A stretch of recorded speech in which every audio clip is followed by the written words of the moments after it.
Hello बच्चों बच्चों आप सभी का मेरे चैनल पर स्वागत है। मैं आज आपको क्लास 7th का 5th चैप्टर धरती की शान पढ़ा रही हूँ। यदि आप मेरे चैनल पर पहली बार आए हैं तो चैनल को सब्सक्राइब कर लीजिए और मेरा वीडियो आपको पसंद आए तो वीडियो को ज़रूर लाइक कीजिए। तो चलो मैं शुरू करती हूँ। देखो बच्चों, पाठ का नाम है धरती की शान। तो इसमें धरती की शान कौन है? धरती की शान है मनुष्य। मनुष्य मतलब इंसान या मानव या हम लोग, तो हम सब धरती की शान है। इसके कवि पंडित भरत व्यास जी है। एक्चुअली यह एक गीत है लेकिन इसे कविता के रूप में दिया गया है। इस कविता में कवि ने बताया है कि मनुष्य सबसे अधिक बुद्धिमान और शक्तिशाली है। मनुष्य का मतलब समझ में आ गया? मनुष्य मतलब मानव या इंसान, मतलब हम लोग। मनुष्य में बुद्धि भी है और साहस भी है। मनुष्य ने अपनी बुद्धि के बल पर इम्पॉसिबल से इम्पॉसिबल काम को भी पॉसिबल करके बताया है। मनुष्य जो चाहे वह कर सकता है। मनुष्य में बहुत सारी शक्ति है पर वह अपनी शक्तियों को नहीं जानता है, इसीलिए वह अपने आप को कमजोर समझता है। तो इसमें क्या है, इस कविता में जो कवि हैं वे हमें हमारी शक्ति का एहसास करा रहे हैं। तो अब मैं कविता शुरू कर रही हूँ। देखिए, धरती की शान तू, भारत की संतान, तेरी मुट्ठियों में बंद तूफान है रे, मनुष्य तू बड़ा महान है। देखो बच्चों, सबसे पहले मैं आपको कठिन शब्द बता देती हूँ जो भी इन पंक्तियों में आए हैं। देखिए, शान का मतलब होता है गौरव या वैभव। धरती का मतलब होता है पृथ्वी या भूमि। तो ये जो कविता की ये पंक्तियां हैं, इन पंक्तियों में कवि मनुष्य को संबोधित कर रहे हैं, उसे उसकी शक्ति का एहसास दिला रहे हैं, उसको जगा रहे हैं और बोल रहे हैं कि धरती की शान तू, कि हे भारत के पुत्र तू धरती, धरती का मतलब पृथ्वी की, शान का मतलब होता है गौरव, कि तू धरती की शान है, तू इस धरती का गौरव है। भारत की संतान, कि तू भारत मतलब भारत माता की संतान है। देखो बच्चों, हम सब ने कहाँ जन्म लिया है? हम सब ने भारत देश में जन्म लिया है। तो हम सब की माँ कौन है? भारत माता। इसीलिए कवि ने कहा है कि तू भारत की संतान, मतलब तू भारत माँ की संतान है। आगे देखो, तेरी मुट्ठियों में बंद तूफान है रे, कि तेरी मुट्ठियों में तूफान बंद है। इसका मतलब है कि तुझमें तूफानों को भी कंट्रोल में करने की ताकत है, बड़ी सी बड़ी परेशानियों को भी सॉल्व करने की हिम्मत है। तू बड़ी सी बड़ी परेशानियों को भी सॉल्व कर सकता है, उसका सॉल्यूशन निकाल सकता है। तूफान जैसी शक्ति है तेरे अंदर। आगे देखो, मनुष्य तू बड़ा महान है, कि हे मनुष्य तू वास्तव में बहुत ज्यादा महान है। अब इसका भावार्थ देखिए, कवि मनुष्य को संबोधित करते हुए कहते हैं कि हे भारत के पुत्र, तुम भारत माँ की संतान हो, मतलब बेटे या बेटी हो, और तुम इस धरती का गौरव हो। तुझमें तूफानों को भी अपने नियंत्रण का मतलब होता है कंट्रोल में करने की ताकत है। तू जीवन में आई बड़े सी बड़ी परेशानियों का भी समाधान निकाल सकता है। समाधान का मतलब होता है सॉल्यूशन। वास्तव में मतलब रियली मनुष्य तू बहुत महान है, ग्रेट। आगे देखो, तू जो चाहे पर्वत पहाड़ों को फोड़ दे, तू जो चाहे नदियों के मुख को भी मोड़ दे, तू जो चाहे माटी से अमृत निचोड़ दे, तू जो चाहे धरती को अंबर से जोड़ दे, अमर तेरे प्राण मिला तुझको वरदान, तेरी आत्मा में स्वयं भगवान है रे। सबसे पहले कठिन शब्द देख लीजिए। पर्वत का मतलब होता है पहाड़, माउंटेन। फोड़ना मतलब होता है तोड़ना या टुकड़े करना। मुख का मतलब होता है, यहाँ पर एक्चुअली मुख का मतलब मुंह होता है, पर यहाँ पर मुख का मतलब है कविता में नदी के प्रवाह से। और मोड़ना मतलब डायरेक्शन चेंज करना, दिशा बदलना। निचोड़ने का मतलब होता है जैसे कोई चीज को दबाकर उसका रस निकालते हैं ना, उसको बोलते हैं निचोड़ना। अंबर मतलब आकाश। अमर बोलते हैं जो मर के भी ना मरे, मतलब न मरने वाला। और स्वयं का मतलब होता है खुद। तो पहले मैं आपको एक कविता की इन पंक्तियों का सरल अर्थ बताऊंगी और उसके बाद भावार्थ बताऊंगी। वीडियो को लास्ट तक देखिएगा तभी आपको कविता समझ में आएगी। तो देखिए, कवि क्या कह रहे हैं कि तू जो चाहे पर्वत पहाड़ों को फोड़ दे। कविता की इन पंक्तियों में कवि मनुष्य के, जो हम लोग हैं ना मनुष्य, हमारे आत्मविश्वास, जो हमारा जो विश्वास है ना, उसको जगा रहे हैं वे, और वे कह रहे हैं कि हे मनुष्य, तू जो चाहे, कि अगर तू चाहे तो तू कुछ भी कर सकता है।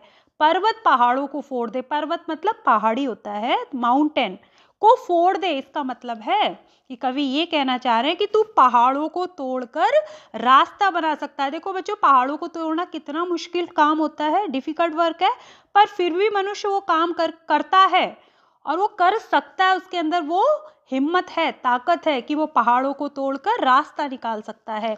और तू जो चाहे नदियों के मुख को भी मोड़ दे। और हे मनुष्य, अगर तू चाहे, if you want then you can do everything. ठीक है, कि अगर तू चाहे तो नदियों के मुख का मतलब यहाँ पर है बहने की दिशा, कि तू नदियों का डायरेक्शन चेंज कर सकता है, उसके पानी के जो बहने का जो डायरेक्शन है ना वो भी बदल सकता है। आगे देखो, तू जो चाहे माटी से अमृत निचोड़ दे, कि हे मनुष्य, अगर तू चाहे तो माटी का मतलब होता है मिट्टी से अमृत निकाल सकता है। निचोड़ने का मतलब है कि तू मिट्टी से अमृत निकाल सकता है। कैसे?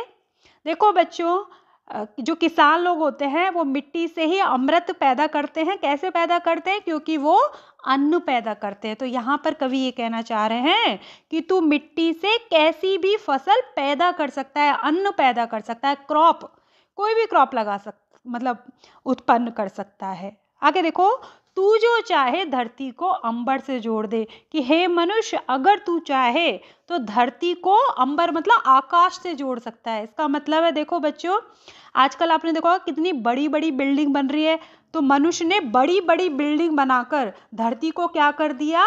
आकाश से जोड़ दिया और धरती पर सब तरह की सुविधाएं पैदा कर दी। आगे देखो, अमर तेरे प्राण मिला तुझको वरदान, तेरी आत्मा में स्वयं भगवान है रे। इसमें कवि ये कहना चाह रहे हैं कि अमर तेरे प्राण मिलत कि तुझे तो ईश्वर से अमर होने का वरदान मिला है। देखो बच्चों, अमर क्या होता है पहले वो समझ लो, कि जो मर के, अमर का मतलब वैसे होता है कि जो मर के भी ना मरे, लेकिन मरते तो सब लोग हैं।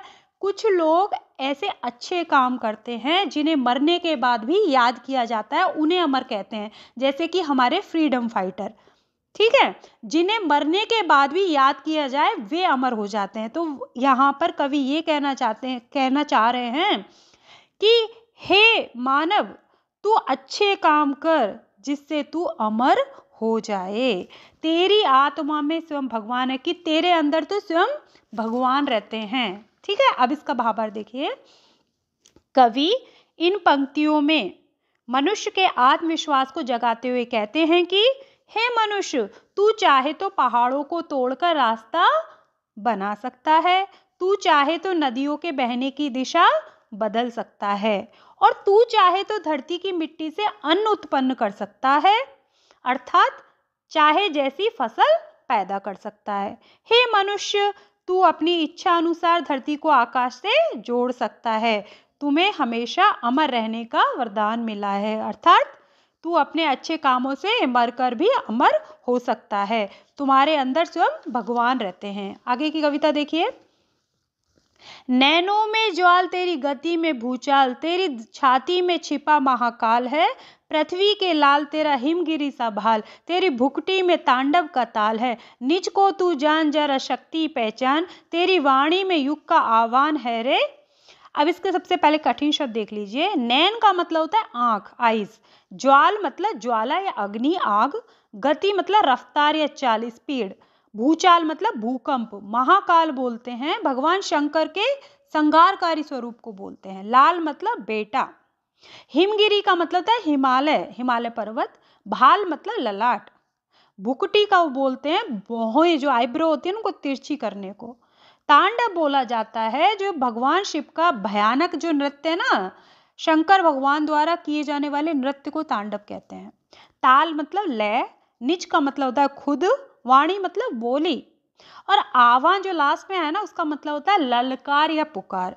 तो देखो बच्चों, कवि मनुष्य की शक्ति का एहसास दिलाते हुए कह रहे हैं कि नैनों में ज्वाल तेरी गति में भूचाल, कि नैनों में यानी आंखों में, ज्वाल मतलब अग्नि, कि यदि तू गुस्सा हो जाए, क्रोधित हो जाए, तो जो तेरे नेत्र है ना, तेरी आंखें हैं, वो आग पैदा कर सकती है। इसका मतलब क्या है कि तुझ में विनाश करने की शक्ति है।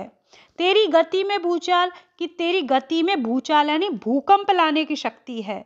ठीक है, कि तू भूकंप से क्या होता है, आप सभी को पता होगा, भूकंप से सब कुछ नष्ट हो जाता है, सब कुछ बर्बाद हो जाता है।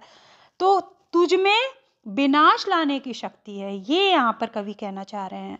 तेरी छाती में छिपा महाकाल है, छाती, कि तेरी छाती के अंदर कौन है, महाकाल का मतलब शिव जी भगवान, कि शिव जी भगवान जैसी शक्ति है तेरे अंदर, कि हे मनुष्य तेरे अंदर शिव जी भगवान जैसी शक्ति है।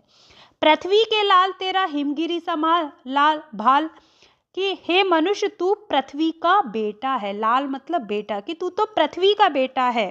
हिमगिरी सा भाल, हिमगिरी मतलब हिमालय, सा का मतलब होता है जैसा, कि तेरा हिमालय पर्वत जैसा भाल यानी मस्तक है। देखो बच्चों, दुनिया का सबसे ऊंचा पर्वत है हिमालय पर्वत, आपको पता होगा उसकी हाइट कितनी ज़्यादा है। तो यहाँ पर कवि ये कह रहे हैं कि तेरा तो हिमालय पर्वत जैसा ऊंचा रहने वाला मस्तक है। ठीक है, आगे देखो, तेरी भुकटी में तांडव का ताल है, कि तेरी भुकटी यानी बाहों में, आईब्रो में तांडव मतलब शिवजी भगवान का जो तांडव है, ताल मतलब लय है, कि तुझ में तो शिवजी भगवान के तांडव की लय है। देखो बच्चों, जो शिवजी भगवान है, जो बिना डमरू के तांडव करते हैं, नृत्य करते हैं, तो वो क्या करते हैं, अपना तीसरा जो उनका थर्ड आईज है ना, उनकी तीसरी जो आंख है वो खोल लेते हैं और गुस्से में वह प्रलय कर देते हैं, मतलब जो भी उनके सामने आता है उसे वो भस्म कर देते हैं गुस्से में। क्योंकि जब भी वो क्रोधित होते हैं वो बिना डमरू के क्या करते हैं, नृत्य करते हैं, मतलब डांस करते हैं, और वो क्या करते हैं, प्रलय ला देते हैं गुस्से में। तो यहाँ पर कवि यही कहना चाह रहे हैं कि तुझ में भी हाहाकार या विनाश करने की शक्ति है, तू कुछ भी कर सकता है मनुष्य। आगे देखो, निज को तू जान, निज यानी खुद को, स्वयं को तू जान, कि तू अपनी शक्ति को पहचान, तू अपने आप को जान कि तेरे अंदर कितनी शक्ति है। मनुष्य में बहुत शक्ति है, मनुष्य कुछ भी कर सकता है।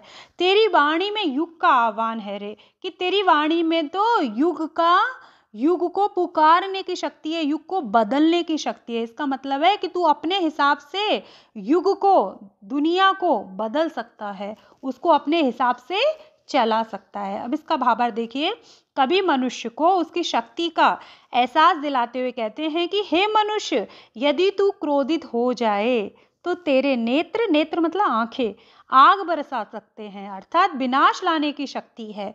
तुझमें भूकंप लाने की शक्ति है, तेरे अंदर महाकाल अर्थात शिव जैसी शक्ति है, शिव भगवान जैसी। हे धरती के पुत्र, तेरे पास हिमालय की तरह सदा ऊंचा रहने वाला मस्तक है। तू अगर क्रोध में अपनी भौं तिरछी कर दे तो उसका वही असर होगा जो शिव जी के तांडव की ताल में होता है। इसका मतलब क्या है, अर्थात तुझ में हाहाकार करने की शक्ति है, विनाश करने की शक्ति है। हे मनुष्य, तुम अपने अंदर की शक्ति को पहचानो, तुम्हारे अंदर युग को अपने अनुसार चलाने और बदलने की शक्ति है। मतलब तुम अपने जमाने को बदल सकते हो, दुनिया को बदल सकते हो तुम, कहने का मतलब ये है। अब देखिए आगे की पंक्तियां देखिए, धरती सा धीर तू है, अग्नि सा वीर, तू जो चाहे तो काल को भी थाम ले, पापों का प्रलय रुके, पशुता का शीश झुके, तू जो अगर हिम्मत से काम ले, गुरु सा मतिमान, पवन सा तू गतिमान, तेरी नभ से भी ऊंची उड़ान है रे। सबसे पहले कठिन शब्द देख लीजिए, धीर का मतलब होता है धीरज, काल का मतलब होता है समय, प्रलय मतलब विनाश लीला, पशुता का मतलब होता है जानवरपन, शीश मतलब मस्तक, मतिमान का मतलब होता है बुद्धिमान, गतिमान मतलब गतिशील, और नभ का मतलब होता है आकाश। तो पहले सरल अर्थ बता देती हूँ, फिर मैं भावार्थ बताऊंगी। देखो, धरती सा धीर तू है, यहाँ पर कवि कह रहे हैं कि धरती यानी पृथ्वी, सा यानी के समान, कि धरती के समान धीर यानी तू धीरज रखने वाला है। देखो बच्चों, धरती माँ बहुत पेशेंस वाली है, बहुत धैर्य वाली है। कैसे? क्योंकि वो हम सब मनुष्यों का वजन ढो रही है, भार ढो रही है, पर वो कभी भी शिकायत नहीं करती। इसीलिए धरती को सबसे ज़्यादा धैर्य वाली बताया गया है कि वो बहुत धीरजशाली है। तो वो यहाँ पर कवि कह रहे हैं कि हे मनुष्य, तू भी धरती के समान धीरज रखने वाला है, धैर्य रखने वाला है, पेशेंस रखने वाला है। अग्नि सा वीर, अग्नि मतलब आग, सा का मतलब होता है के समान, कि आग के समान तू वीर है, कि तेरे अंदर आग जैसी शक्ति है कि तू दुश्मन का विनाश कर सकता है। जैसे आग क्या करती है, जब आग लग जाती है तो विनाश कर देती है, वैसे ही तेरे अंदर भी आग जैसी शक्ति है। आगे देखो, तू जो चाहे तो काल को भी थाम ले, कि हे मनुष्य अगर तू चाहे तो काल का मतलब होता है समय, कि समय को भी तू थाम ले, यानी नियंत्रण कर सकता है, कंट्रोल कर सकता है। तू अपने समय को कंट्रोल कर सकता है, नियंत्रण कर सकता है, अपने हिसाब से चला सकता है। आगे देखो, पापों का प्रलय रुके, पशुता का शीश झुके। यहाँ पे कवि कहना चाह रहे हैं कि अगर तू अपनी हिम्मत से काम ले तो धरती पे जो फैलने वाला पापों का प्रलय रुके। जो पाप बढ़ रहे हैं ना, जो धरती पे जो पापी बढ़ रहे हैं, जो गलत काम करते हैं, जो अत्याचार कर रहे हैं, उनको तू रोक सकता है।